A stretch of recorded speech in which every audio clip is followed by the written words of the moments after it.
Hi, everyone. Welcome. This is Elaine. I'm so thrilled to welcome you today's guest. Taryn Strong is the founder of She Recovers, a global grassroots movement currently consisting of more than 300,000 women who are in or seeking recovery from substance use disorders and other behavioral health issues and life challenges. Taryn identifies as being in recovery from trauma, a substance use disorder, and self-injurious behavior. She is a trauma-informed yoga instructor, recovery coach, and aromatherapist, and she has developed a unique yoga retreat program and led over 40 Yoga for Recovery retreats since 2012. She is the host of She Recovers podcast and most recently created and taught the inaugural trauma-informed She Recovers yoga teacher training program. Taryn, I am so thrilled to have you here today. Thank you so much for joining us. It's my pleasure. Thank you so much for inviting me. It's really great to be here, and thanks for joining us, everybody who is live and those of you who watch the recording after. Thank you so much.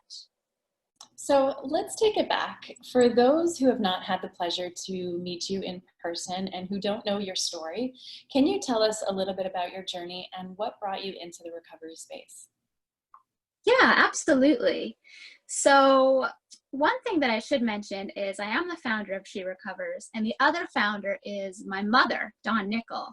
So when I talk about my story and what brought me into the recovery space and how I got to where I am now, I love that question because I do have to go all the way back to when I was born, and I was born into parents who were drug addicts, and they were actually drug dealing.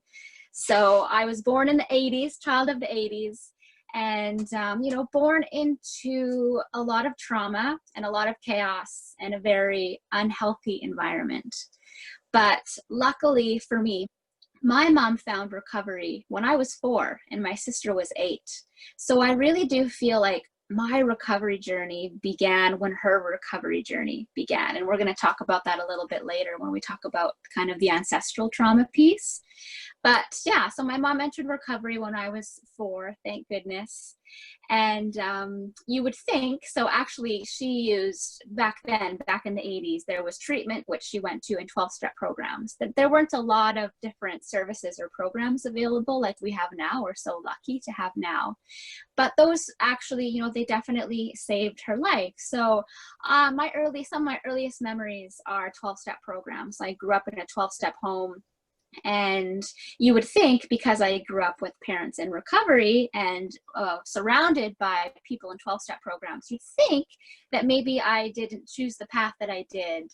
But I did become addicted to drugs when I was 16. To rewind that a little bit, though, I was the kid that nobody suspected. I was an honor roll student. I was a competitive Irish dancer. I was a pianist. And all of those things I could now actually reflect and look back and realize that at a really young age, like preteen and teenager, I was so hard on myself, right? I already had the competitive spirit. I had perfectionism. I had disordered eating. And I really know now that a lot of those things, as well as the trauma from my childhood that I had never knew about or dealt with, led to, starting to use drugs and alcohol at age 13. Started to do self-injurious behavior for a few years, starting at age 13 as well. And then at 16, though, I very quickly became addicted to cocaine and meth, and ran away from home to live with a 17-year-old drug dealer. And it was a very quick bottom that I hit, but very grateful for that bottom and very grateful for having parents who were in recovery, because they were able to stay clear and present, and they had the support of their recovery community to help steer and guide me back on the path. So I actually was able to pivot and turn around and enter recovery at 17. And I was, clean and sober for a few years. But then unfortunately in my 20s, I did have a slip. And it was a slower, more gradual slip into addiction. But just drinking on the weekends did eventually evolve into cocaine use again. But luckily by then I did have more of, I had my own community and recovery tools, and I was able, again, I call that my second rock bottom. It wasn't as as deep or as hard or as fast as my first one, but it was headed in that direction, right? So that was my second bottom. So that's what brought me to where I am today. Super grateful to be in recovery from all the things that you listed, plus so much more. It seems like on this journey, I'm discovering the different layers and different things to be in recovery from on the daily, right? So really grateful for it all, though. Thank you so much for sharing a little bit about your story. I really believe that often it's usually one thing that, or maybe multiple, brings us into the space of recovery. And then when we start to dig a little bit deeper, we realize that there's a whole lot of other things that are just sort of sitting underneath. And it's almost like when we discover, sort of a very complex web of healing. And when we make a decision to stop numbing ourselves, we're faced with the decision to really start to look at our journey and start to feel our feelings. From your experience, what has this been like for you? Yeah, I love this question. Thank you so much, Elaine. You know, you're so right. What I have discovered, what I've learned in my own journey, and what I witness for other people on any recovery journey. I mean, at She Recovers, we say we're all recovering from something. So we are all recovering from life these days. And what I know is that we all have different coping mechanisms. For me, I used substances. For other people, it might be food, it might be sex, it might be shopping, it might be gambling. That's not actually the issue. That's how we cope. But the things underneath typically are quite universal. And we all share the same types of things that we're trying to numb from or divert from or distract ourselves from, right? And for me personally, in my journey, it was, you know, I had no self-esteem. I had no self-worth. I had zero self-confidence. And then I discovered these substances that provided this artificial sense of confidence and all the things that I was always looking for. I would have a very fleeting moment of embodying that, which would very quickly go away, of course, and then would be followed with the shame spiral and emotional hangovers, which are deadly. Those of you who have had that experience know what I'm talking about. But once we get rid of the things that we were using to self-soothe, the unhealthy things that we were using to self-soothe, yeah, the web of healing that you're talking about, it is vast and it is wide. And at first, I was really a little bit frustrated with it all because ignorance is bliss. And I thought, my gosh, maybe it would have been a lot easier to just continue to numb out or to stay asleep, right? But now I'm just so grateful for all of it. Like I've already mentioned, like I'm so excited on this journey of always the layers. They keep getting deeper and deeper. And it's always exciting to me when I discover a new trigger, because I realize that if something triggers me in the moment, it's extremely uncomfortable, of course. But when I can remember just to pause and lean into whatever's happening, there are so many lessons there. There's so many reflections, and it's always an opportunity to learn and to grow and to evolve, and then move on to the next layer of healing.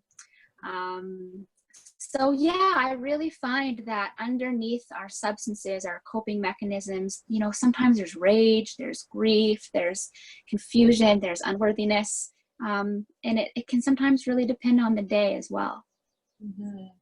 And I think also what tends to happen too is that we get really triggered by the words like trauma and alcoholic and drug addict or divorce. And so I think a lot of the time we'll sort of wrestle with these words and then we'll start to spiral into a really dark place of shame.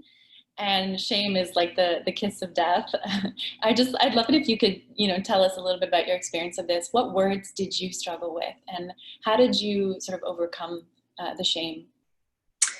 Yeah. So, for me, I think because I grew up in a 12-step home, I was really used to being surrounded by people who identified as being addicts, for example, and being proud of that.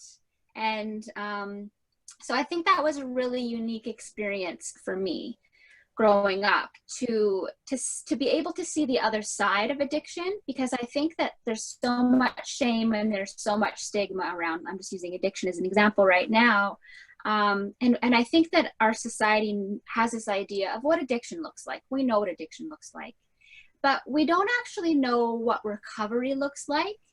And I think a part of that is because for so long, the way that people were recovering was 12-step programs, and they're an anonymous program. So people that were in recovery, like my parents, for example, they weren't, people that were in the 12-step programs knew they were in recovery, but they weren't out loud about it. So other people didn't get to see what recovery looked like. So for me, it's been really important on my journey to show what recovery looks like and to show that recovery is possible, to really help so that people can be like, people would not maybe know that, yeah, I was a meth addict when I was 16. And there could be so much shame around that. But instead, I really am proud of where I've been and where I am now.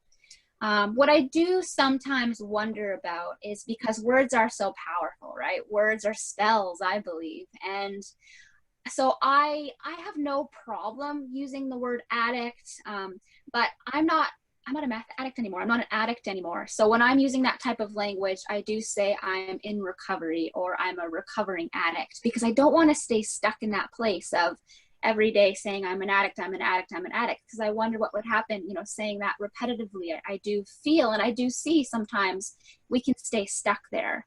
So I do try to just use the language of I'm in recovery or recovering from, but that's just a personal preference. I do know a lot of women, and I talk about women because women are what are in the community She Recovers, a lot of women who really do not want to use the word alcoholic or divorcee or trauma because of the shame and because of the stigma associated with it. And some women even identify that they feel like there's that they lose their power, self-power, when they use those words, which I can totally understand and totally see that as well. I love that so much. I think developing that voice of compassion, not only for ourselves, but for other people, to recognize, hey, this stuff is just the stuff that I did or that they did, and it's not who I am or who they are. Mm-hmm. I love that. Thank you for bringing up, some of those really key points. What would you say are some of the most important steps that you've taken on your healing journey? Okay, the most important steps. The first most important step was getting honest with myself, because for so long I was in denial. I was really good at convincing myself that what I was engaging in was okay, and that it was totally fine. Everything was okay. So first step was honestly looking at, not only looking in the mirror, but really dropping into my heart and feeling that I was not in alignment. I was not in integrity. And so getting honest with myself, and then secondly, getting honest with the people around me in my life. So it felt like I almost had to out myself to people, to be like, oh, hey, by the way, I've had this relapse. I'm talking about the relapse specifically, I should say. I've had this relapse. I've had this slip, and this is what's been going on. And I'm terrified, and I've been living this double life, and I need your help. So the second most important step for me was getting honest with others. And the way that I did that was by reaching out and by allowing myself to receive the support of others, because for so long, and it's something I'm still working on, I'm really good at giving support and love. I should also say I'm probably in recovery from codependency as well.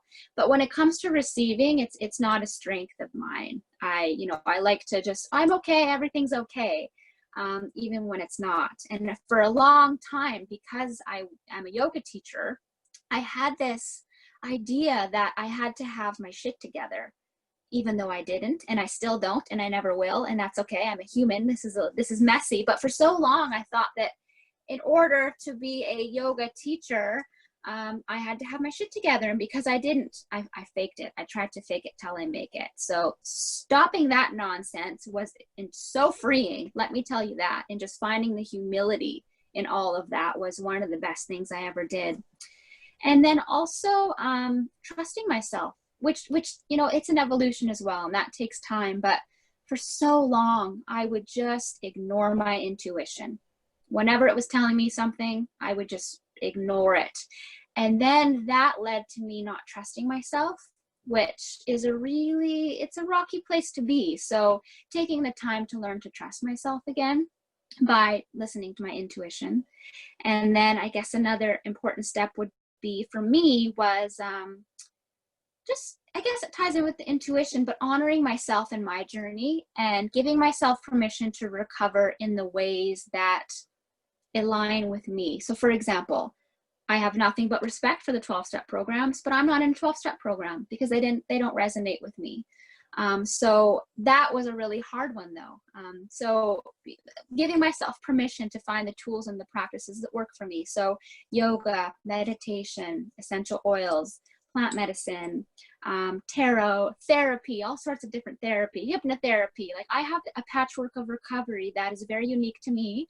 And that took a long time for me to allow that, instead of thinking that I need to do these more traditional Western approaches to a healing path. Mm-hmm.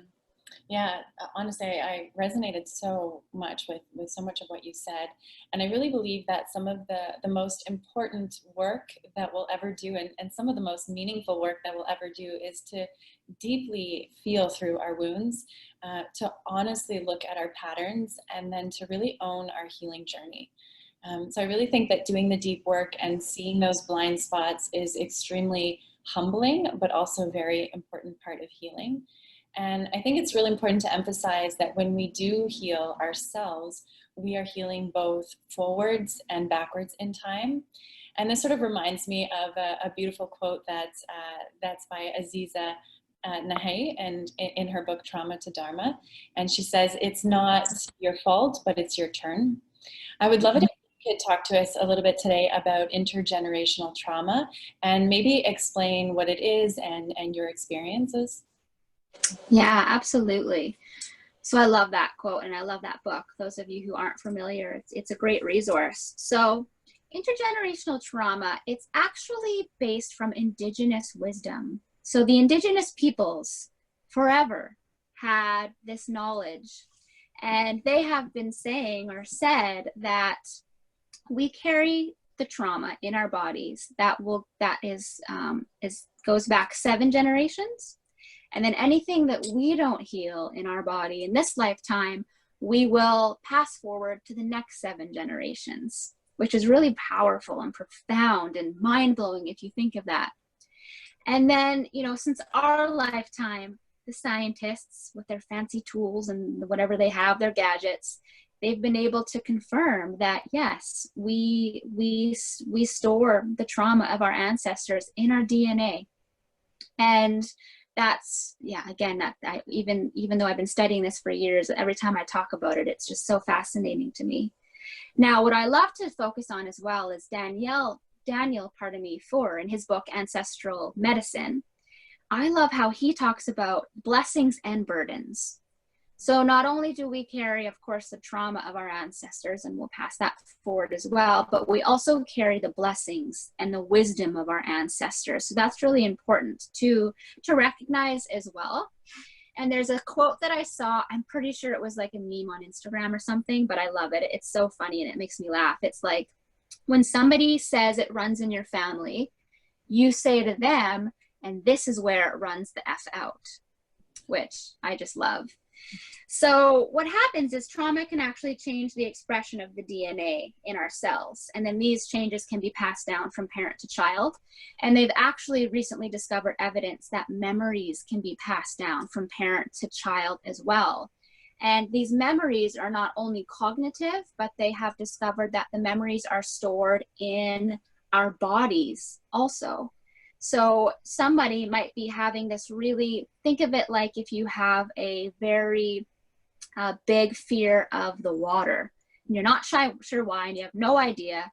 And maybe you keep having this like recurring thought or dream about drowning. Well, it could be that maybe somebody in your lineage, who knows how many generations back, recently or not, maybe they actually did have an experience where they almost drowned, and they weren't able to heal that in their lifetime. So again, that was passed down, passed down, passed down. Some scientists believe that this is, that the theory is that these genetic alterations happen as a way for us to protect later generations, so that I have this fear of water now, so that I don't go into the water, so that I don't almost drown or drown. So it's just fascinating, right? On a personal note, for me, in my journey, when I started studying and learning about intergenerational trauma, and I was able to look at my family, it is just wild, the patterns that I have replicated from my mother. So my mother, drug addict, fell in love with a drug dealer, drug dealing, that whole thing.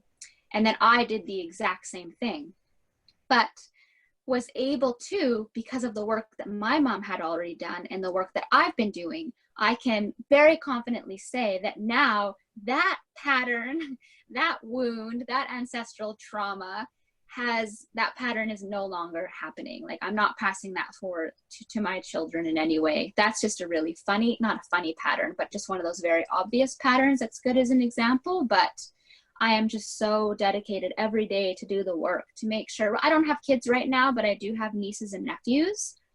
And I'm doing the work now for myself, but also for them. And then, for my future kids as well. Yeah. So hopefully, clear as mud. Hopefully that wasn't very linear, but hopefully that made sense. Mm-hmm. Absolutely. And I think that you are such a great example of somebody who's really took the torch and is now passing that light to other people. And I love so much what you've created with She Recovers. And I'd love if you could actually talk a little bit about this community and how any of our listeners can be a part of this community. Yeah, thank you, Elaine. So we just got our nonprofit status. So we are now a public charity, which we're really excited about because that has been a very long process. I'm sure a lot of you are familiar with that. So we are a nonprofit public charity.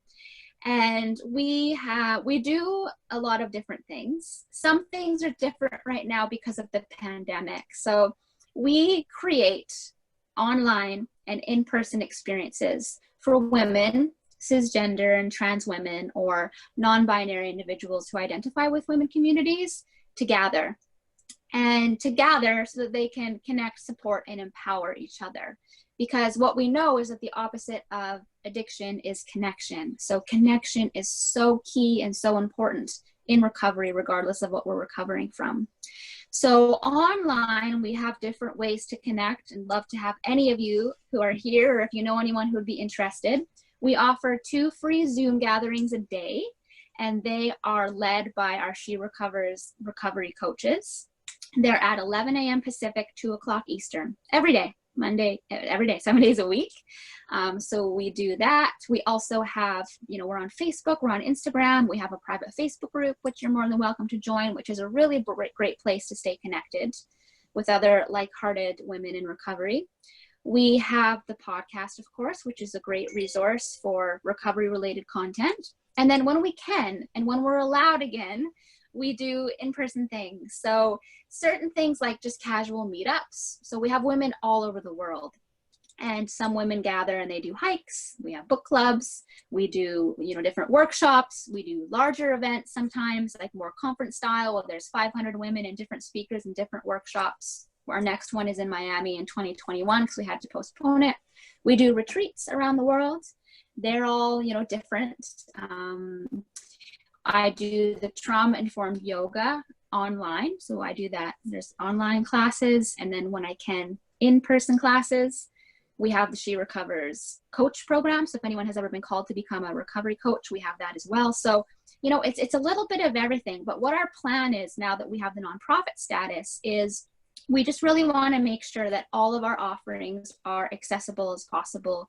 We don't want any financial barriers. So we're really excited that we'll be able to apply for funding and grants now so that we can have, events and retreats where women can come at no cost. And we also will be doing research and a lot of public awareness and advocacy so that we can show the world what recovery looks like, so that women can just be really proud of, you know what, I am in recovery from domestic violence, but now I'm thriving, or I'm in recovery from an eating disorder or grief, or I have bipolar, but look how awesome I am, right? So that's really a big key mission for us as well. To stay connected, you can send me an email, Taryn@sherecovers.co, or you can find me on Instagram, Taryn Strong, Facebook, Taryn Strong. Easy name to find. And I would be more than happy to send you the Zoom links if you're interested in joining any of those, or if you'd like any additional information at all. Mm-hmm. Thank you so much, Taryn. You know, I know for myself, with certain experiences that I've gone through, where I feel like I should have just sought support much sooner, rather than just staying, you know, with my experience and battling through it. As a way to sort of wrap up today and turn sort of insight into action, what would you say to somebody who might be struggling with some form of, you know, who's basically in need of recovery support? What would you say to them in terms of, you know, what kind of advice would you give to them about taking the next step in the recovery process? Yeah, the first step, and what I tell everybody, is to reach out, because, you know, our tagline is, you don't have to recover alone. You don't. And, you know, thank you for bringing that up, Elaine, because I think that so many of us stayed where we were for so long because we did feel like, oh, I'm the only one who feels like this or experiences this, or because of the shame piece. So just reach out to one person or whoever you can, find the support that you can, because we don't have to recover alone. And you know what? We can't recover alone. In my experience, we need, even if it's just one other person, there's nothing more powerful than being seen and being heard and being supported. So just reaching out, and whoever you reach out to, if they don't have the capacity to support in the way that you need, they'll find the support and the capacity that you need. But reaching out is so important. And I believe that reaching out is one of the most brave and courageous thing that anybody could ever do. I remember thinking that that was a sign of weakness, not being able to do things on my own, but I have now discovered that is not the case. And it actually takes someone who is really, really brave to reach out. And if you're even thinking or considering in any way that maybe there's something that you're struggling with that you'd like some support with, that's the clarity, and that's the sign, and go for it. Taryn, thank you so much for joining us today. Thank you so much for everything that you've shared, your personal story, the advice that you've given us today. Just thank you so much for all the work that you're putting out into the world. I'm so grateful to know you and to sort of see and be a part of the great work that you're putting out. Thank you. Thank you, Elaine, and thanks for everything that you're doing too. All the great work you're doing is so needed. So thank you so much. Thank you so much, Taryn. So what we'll do now is we'll open up. Thank you, Elaine. Yeah, so we'll open up the floor to questions. So if anybody here that would like to ask a specific question to Taryn, you can just type it into the chat box, and then we'll answer them one by one.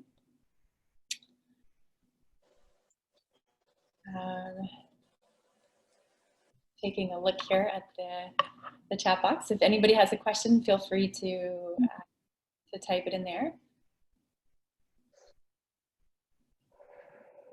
We do have a comment here by S. Ryan, who says, unfortunately, traumas are not healed before more children are born.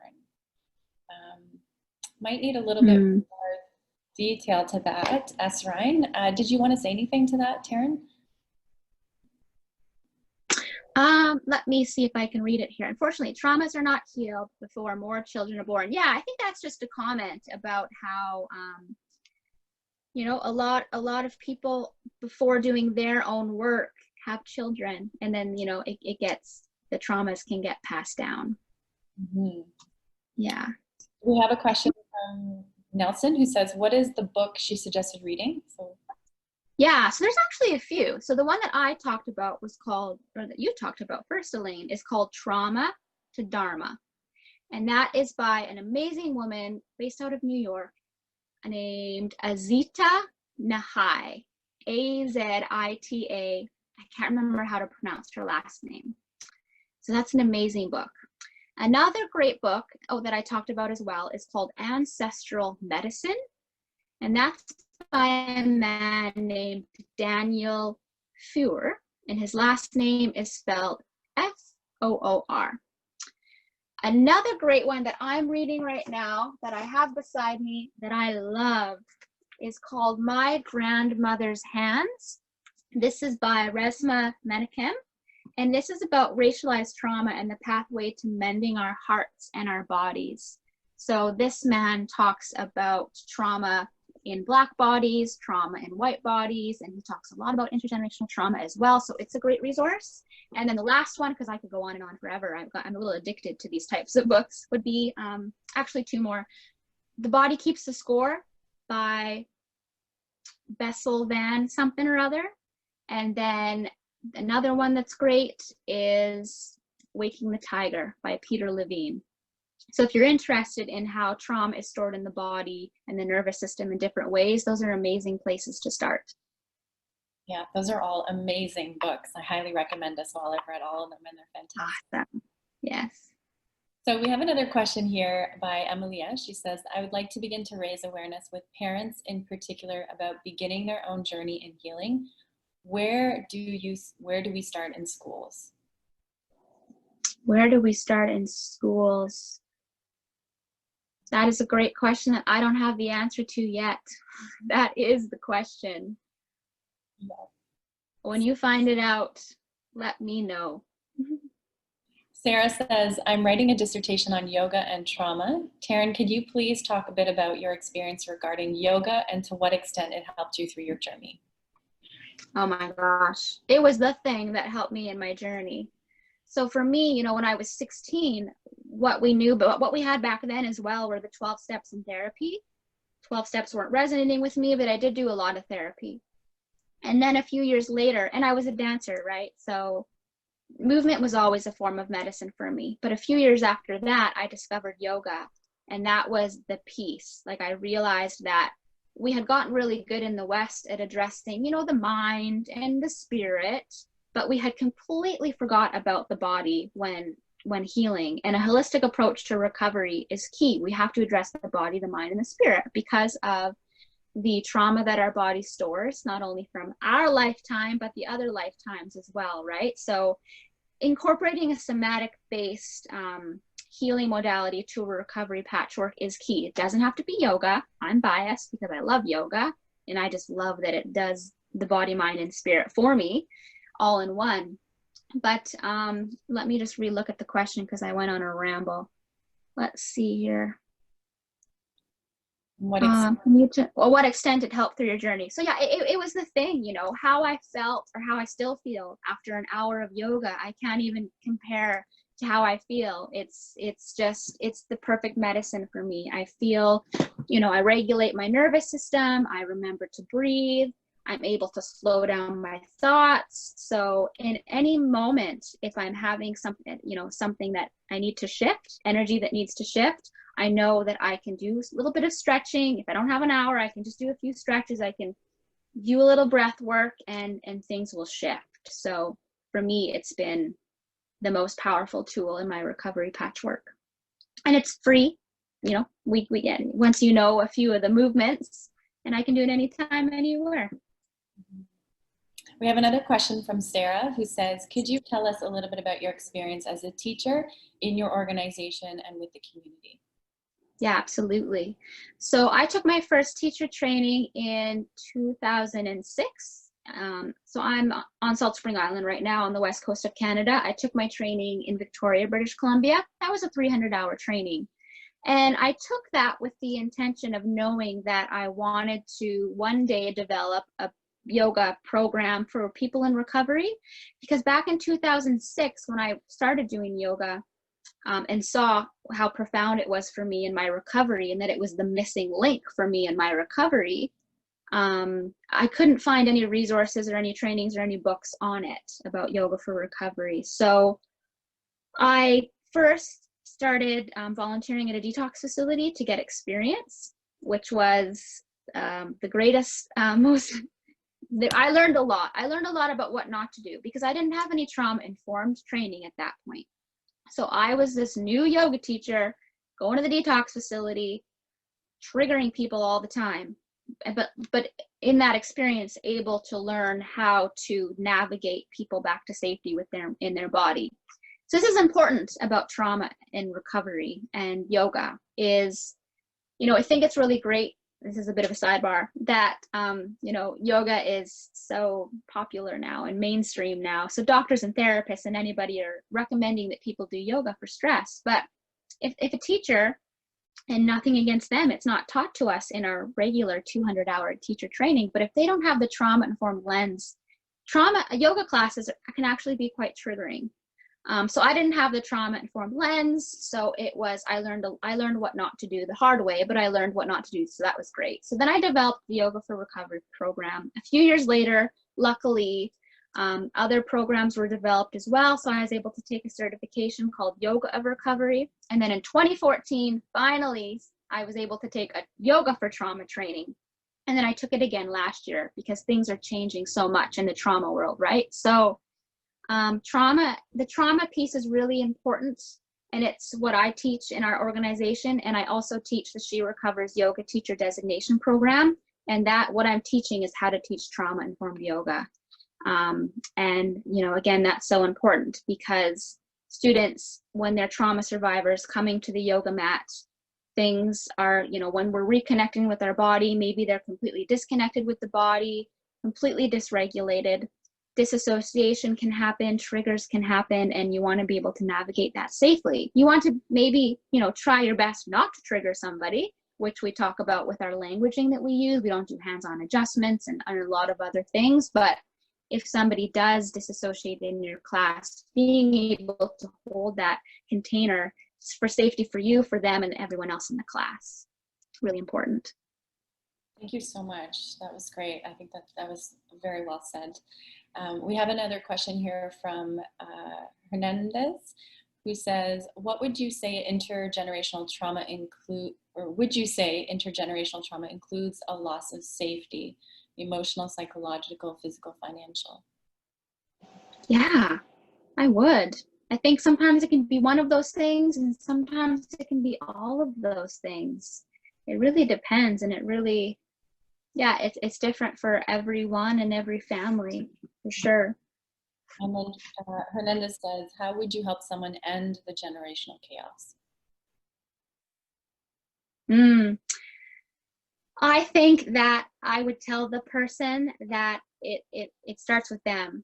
So for me, all of the healing that I've done, I've been like the healing of our intergenerational ancestral trauma, I've been doing my work. And because I've been doing my work, it's had that ripple effect for everyone else in my family. So a lot of the things that I've been healing that maybe have also been healing my father, he doesn't even know. And our family doesn't even need to know that we're doing this work. But you'll feel it, you'll sense it, and you'll see it, that as you heal yourself, that ripple effect just happens, that everyone around you is going to heal. And I always say, we heal backwards in time and forward in time, but we also do have the capacity to heal those who aren't even walking this earth with us anymore, like those in our family who have passed on.